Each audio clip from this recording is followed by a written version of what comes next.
wabarakatuh. Bismillah, alhamdulillah, la haula wa la quwwata illa billah. Allahumma salli ala sayyidina Muhammad, abdika wa nabika rasulika nabil ummi, wa ala alihi wa sahbihi wa sallim tasliman qadri azamatika fi kulli waqtin wahin. Para santri dimanapun kalian berada di seluruh penjuru negeri tercinta Negara Kesatuan Republik Indonesia atau di berbagai belahan dunia manapun, apa kabar kalian hari ini? Saya yakin kalian dalam keadaan baik lahir maupun batin, tengah menunaikan tugas kehidupan bersama dengan orang-orang yang kalian hormati, orang-orang yang tercinta di sekitar kalian, dan harapan serta doa saya selalu semoga kita semua senantiasa diberikan maunah, diberikan hidayah, diberikan taufik, sehingga setiap keputusan yang kita ambil, setiap kalimat yang keluar dari mulut kita, setiap tindakan yang kita lakukan senantiasa lurus menuju ridho Allah Subhanahu wa Ta'ala. Para santri,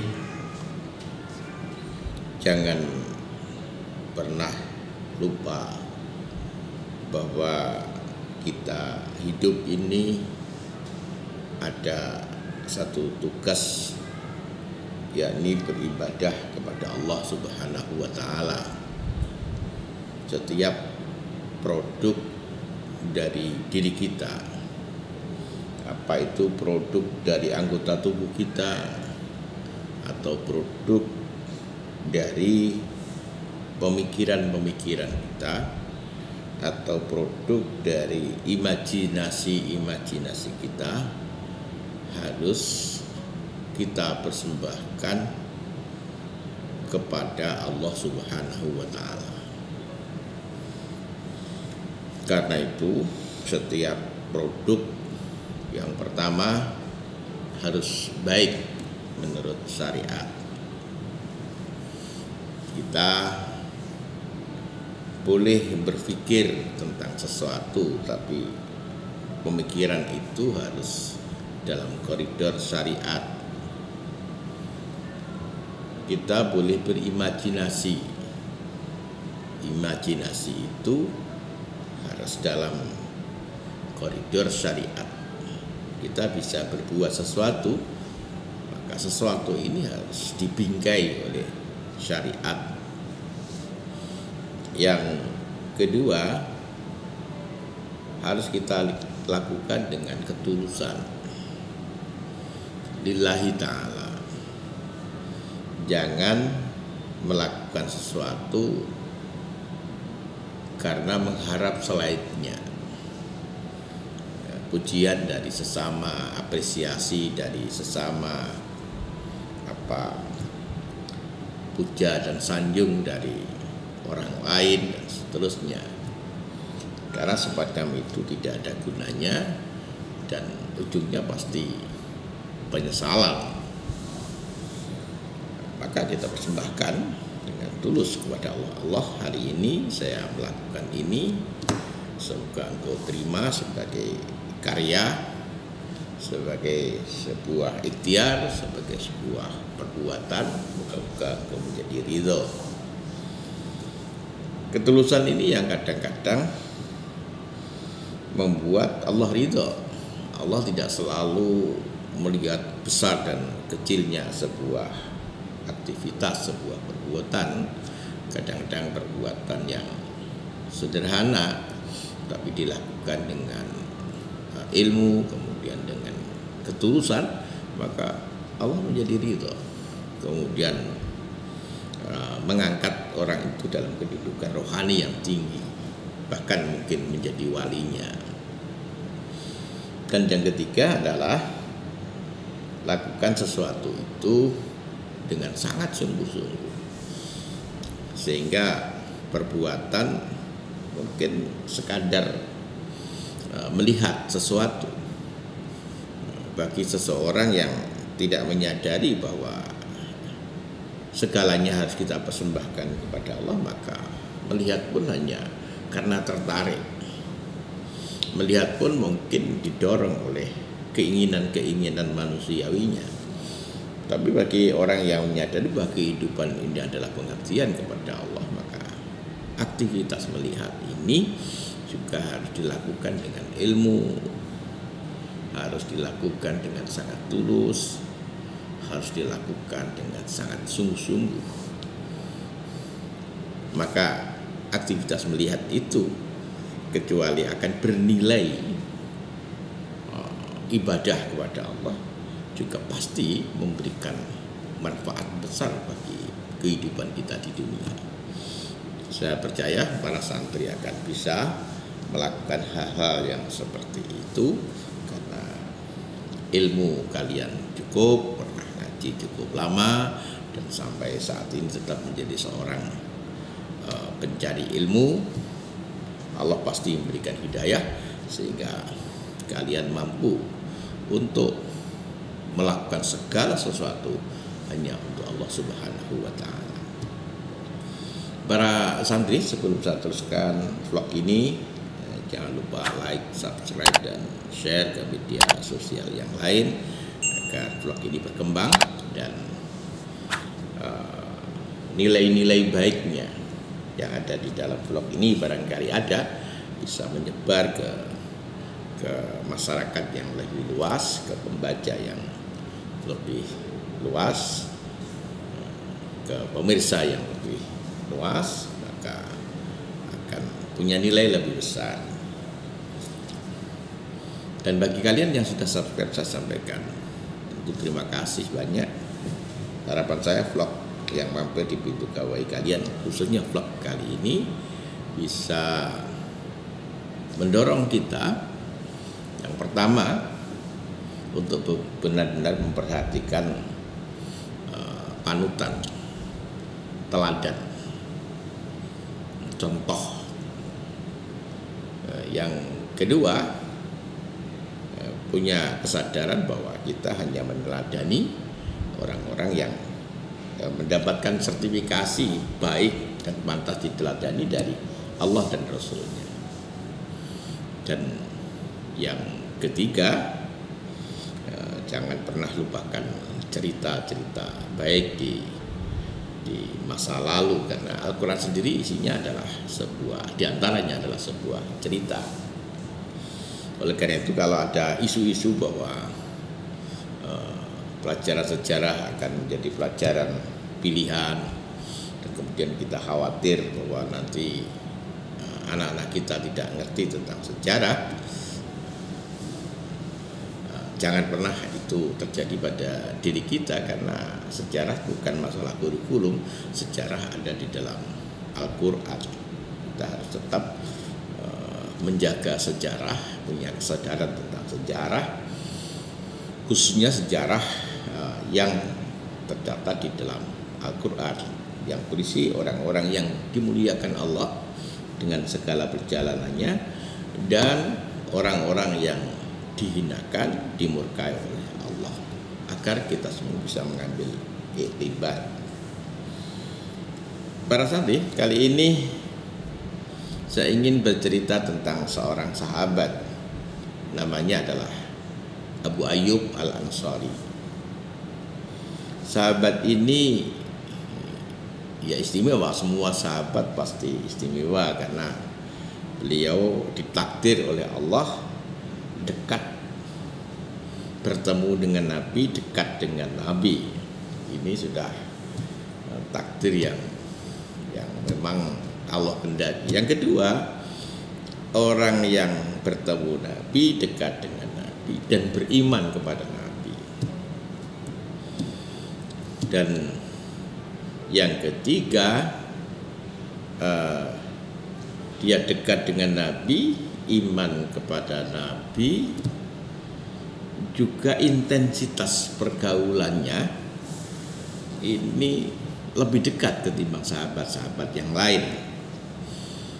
Yang keempat, Abu Ayyub Al-Ansari ini termasuk sahabat Ansor yang masuk Islam di gelombang kedua, yang terkenal dengan Bai'ah Aqabah yang kedua. Ini luar biasa. Dan banyak istimewa-istimewa yang lain dari sahabat Abu Ayyub Al-Ansari. Misalnya yang pertama, para santri ketika Nabi berhijrah dari Makkah ke Madinah, seakan-akan itu menjadi prosesi kelulusan pendidikan yang dilakukan oleh Allah Subhanahu wa taala kepada kekasihnya Nabi Shallallahu alaihi wasallam. Puluhan tahun Nabi mendapatkan pelajaran yang sangat luar biasa berat, yang mungkin tidak bisa ditanggung oleh orang biasa. Bayangkan, dia adalah kekasih Allah Subhanahu wa taala yang perjalanan hidupnya pasti sangat dekat dengan Allah, selalu dikawal oleh para malaikat. Tapi selama pendidikan di Makkah, beliau tidak pernah menggunakan kekuatan-kekuatan dan kedekatan-kedekatan itu. Beliau selalu menghadapi bermacam kesulitan, bermacam pelajaran, bermacam ujian dengan dirinya, sehingga tampak betapa penderitaan itu sama dengan penderitaan kita. Kita ikut, ketika Nabi menderita, kita juga ikut menderita, karena kita sama-sama manusia. Bagaimana Nabi dilecehkan, dihinakan, disebut sebagai orang yang gila. Kemudian pernah Nabi itu diisolasi, sehingga kehidupannya sangat-sangat terbatas. Itu Nabi. Bagaimana Nabi kemudian pernah kotoran unta itu diletakkan di atas punggungnya pada saat Nabi sedang sujud di dekat Ka'bah, dan orang-orang yang meletakkan kotoran unta di punggung Nabi itu dengan tertawa-tawa, seakan-akan merasa puas. Itu dilakukan Nabi dengan manusia, dengan seluruh kemanusiaannya. Ya, Nabi bisa sedih, bisa marah, bisa menderita. Makanya ketika Nabi hijrah ke Madinah, seakan-akan itu sebuah prosesi kelulusan dari sebuah pendidikan yang sangat panjang yang dilakukan oleh Allah dan Rasulullah. Karena itu orang-orang yang lulus dari pendidikan ini adalah orang-orang yang sangat luar biasa. Para santri, ketika Nabi berhijrah ke Madinah dengan naik unta, suasana di Madinah itu Masya Allah sangat penuh kegembiraan. Seakan-akan di Madinah ini tidak ada malamnya. Manusia selalu berjaga dari hari ke hari untuk menunggu orang yang sangat dimuliakan, orang yang sangat dihormati, menunggu dengan kerinduan dan segala cinta kasih. Sebagian yang sudah tahu Gusti Kanjeng Nabi Muhammad SAW bisa membayangkan Nabi itu seperti apa, termasuk mereka para sahabat Ansor yang ikut Bai'ah Aqabah yang pertama, termasuk Bai'ah Aqabah yang kedua. Mereka bisa membayangkan Nabi itu seperti apa. Tapi ribuan yang lain ini masih sama sekali belum bisa membayangkan Nabi itu seperti apa. Yang ia dengar dari sahabat-sahabat yang mengikuti bai'ah Nabi itu seperti ini, membuat orang-orang di Madinah semuanya serba penasaran, serba ingin segera ketemu hari itu. Syukur kalau rumahnya menjadi tempat peristirahatan Nabi. Para santri, subhanallah, mungkin sedikit orang yang kehadirannya dirindukan seperti itu. Kita saja sebagai seorang ayah kadang-kadang datang ke rumah setelah pergi berhari-hari, tidak ada satupun anggota keluarga yang merindukannya. Nah, ini Nabi seperti itu. Ini bukan ayah, bukan saudara, tapi dirindukan yang membuat kegoncangan sebuah kota. Seakan-akan seluruh kota isinya hanya orang tertawa, tersenyum, berbahagia. Itu Nabi. Ketika Nabi ada terdengar akan datang di Madinah atau Yathrib pada saat itu. Unta Nabi mampir dulu ke Kuba, beberapa mil dari Madinah. Di sana Nabi 4 bulan dan mendirikan masjid. Itulah masjid pertama yang dibangun Nabi atas dasar takwa. Setelah itu Nabi berjalan terus menyusuri jalan-jalan dengan untanya. Dan ketika sudah memasuki Madinah, para santri, kota Madinah goncang karena suara kegembiraan, suara harapan agar Nabi berkenan mampir di rumahnya. Dan para orang-orang yang ada di Madinah ingin memberikan yang terbaik kepada Rasulullah Sallallahu Alaihi Wasallam. Tapi Nabi selalu mengatakan kepada orang-orang, biarkanlah unta ini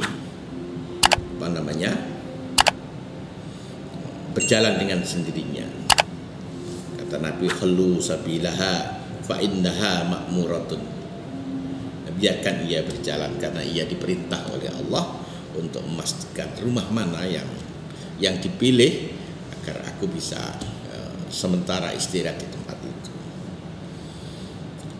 Ketika melewati perkampungan Bani Salim bin Auf, orang-orang menghadang unta itu, ditarik kendalinya, ditarik agar unta itu mau berbelok ke satu rumah di kelompok rumah Bani Salim bin Auf. Tapi unta itu terus berjalan, dan orang-orang tentu dengan sangat kecewa. Unta itu tidak mau berhenti, tapi tetap mengikutinya dengan penuh harap dan ingin melihat rumah siapa ya yang akan menjadi tempat pemberhentian itu. Rumah siapa yang demikian beruntung akan ditempati oleh orang yang mulia itu. Kemudian unta itu sampai di perkampungan Bani Bayallah. Terus saja ada upaya dari masyarakat di situ untuk agar unta itu mampir, tapi unta itu tetap berjalan. Kemudian unta itu terus berjalan melewati perkampungan Bani Haris bin Hasros, kemudian perkampungan Bani Adi bin Najjar. Semuanya mengajukan perbuatan yang sama, tapi Nabi juga memberikan jawaban yang sama. Khallu sabila fa inna ma'muratun, biarkan unta itu berjalan karena unta ini sudah diperintah oleh Allah Subhanahu wa taala. Kemudian saat itu sampai di perumahan Bani Malik bin Najjar, unta itu menderum, lalu berdiri berjalan mengitari area itu hingga kembali ke titik awal. Ia menderum lagi dan menempelkan lehernya di tanah istirahat. Orang-orang yang melihat itu terdiam. Apakah unta itu akan bangkit lagi atau gimana? Atau rumah siapa yang nanti akan dikunjungi unta yang nanti akan bangkit lagi. Ternyata unta itu tidak bangkit lagi. Nabi kemudian turun disambut oleh tuan rumah yang sangat bergembira dan mempersilahkan Nabi masuk di rumahnya, dan rumah itu adalah rumah Abu Ayyub Al-Ansari radhiyallahu an. Insyaallah para santri, sebenarnya itu bukan pertemuan pertama antara Nabi Shallallahu Alaihi Wasallam dan Abu Ayyub Al-Ansari. Abu Ayyub Al-Ansari pernah bertemu Nabi bersama dengan 70 orang Ansor Madinah yang melakukan bai'ah Aqabah. Tapi tetap saja pertemuan itu pertemuan yang mengharukan, karena tidak seperti dulu pertemuan yang hanya sekilas kemudian melakukan baiat. Tapi pertemuan ini adalah pertemuan yang sangat indah karena Nabi berkenan untuk tinggal di rumah Abu Ayyub Al-Ansari radhiyallahu anhu. Para santri, Abu Ayyub rumahnya itu lantai 2. Kemudian Nabi dipersilahkan untuk tinggal di lantai yang pertama. Abu Ayyub dengan istrinya ada di lantai 2. Sepanjang malam Abu Ayyub tidak bisa tidur, berbisik kepada istrinya, takut suaranya agak keras dan mengganggu Nabi. Bagaimana istriku, kita ada di atas, ada sedikit saja suara pasti akan mengganggu orang yang kita sangat muliakan. Dan yang kedua, apa kita pantas untuk tinggal di atas orang yang Allah muliakan, orang yang sangat kita cintai? Maka Abu Ayyub dan istrinya turun ke bawah matur kepada Nabi, saya seperti ini dengan istri saya, bagaimana? Sudahlah Abu Ayyub, saya di bawah, akan banyak orang yang mengunjungi saya, sampai ada di atas saja. Para santri, kemudian besok lagi Abu Ayyub mengalami yang sama. Ketika itu dia saking hati-hatinya untuk meminum, air minumnya malah jatuh dan airnya membasahi lantai papan di lantai kedua. Dia berusaha untuk membersihkan air yang membasahi lantai papan itu, tapi tidak bisa semuanya. Sebagian dari air itu akan jatuh ke bawah. Subhanallah, bingung Abu Ayyub bagaimana ini air akan jatuh dan menetes kepada junjungan kita. Besok hari Abu Ayyub menyampaikan permohonan lagi, dan alhamdulillah Nabi berkenan pindah tempat ke lantai 2, dan Nabi Shallallahu Alaihi Wasallam tinggal di rumahnya Abu Ayyub ini sampai 7 bulan. Kemudian Nabi membangun masjid di tempat di mana unta itu berkeliling, dan kemudian Nabi membuat kamar-kamar di sana. Akhirnya Nabi pindah ke rumah barunya yang dekat masjid. Akhirnya Abu Ayyub dan Nabi menjadi tetangga, sebuah tetangga yang pertetanggaan yang demikian luar biasa gitu. Abu Ayyub memiliki tetangga orang yang sangat dimuliakan. Inilah keistimewaan lain daripada Abu Ayyub Al-Ansari radhiyallahu anhu. Para santri, umat Islam pada saat itu masih sangat terbatas dari aspek ekonominya. Para sahabat yang datang dari Makkah, orang-orang muhajirin, kemudian diterima oleh orang-orang Ansor, orang yang sahabat yang ada di Madinah. Sebagian sudah mendapatkan pekerjaan di pasar-pasar, sudah melakukan perdagangan sehingga bisa mencukupi kebutuhan ekonominya. Tapi sebagian besar yang lain itu masih belum mendapatkan pemasukan, sehingga seperti sahabat Abu Bakar, Umar itu masih sering kelaparan. Dan pada siang itu Abu Bakar keluar dari rumah, Umar juga keluar dari rumah, yang keduanya keluar dari rumah itu sedang mencari makanan karena perutnya sudah nggak bisa ditahan dari rasa lapar itu. Nabi juga demikian, keluar dari kamarnya dan bertanya kepada Abu Bakar dan Umar, yang Abu Bakar dan Umar radhiyallahu anhuma, keduanya menjawab bahwa keduanya sedang lapar. Oleh karena itu Nabi sallallahu alaihi wasallam mengajak keduanya untuk mampir di tetangganya Abu Ayyub Al-Ansari. Dan betapa gembiranya istri Abu Ayyub Al-Ansari ketika kedatangan Nabi dan dua sahabatnya ini. Masya Allah, sudah dipersilakan masuk ke rumah. Kemudian Abu Ayyub Al-Ansari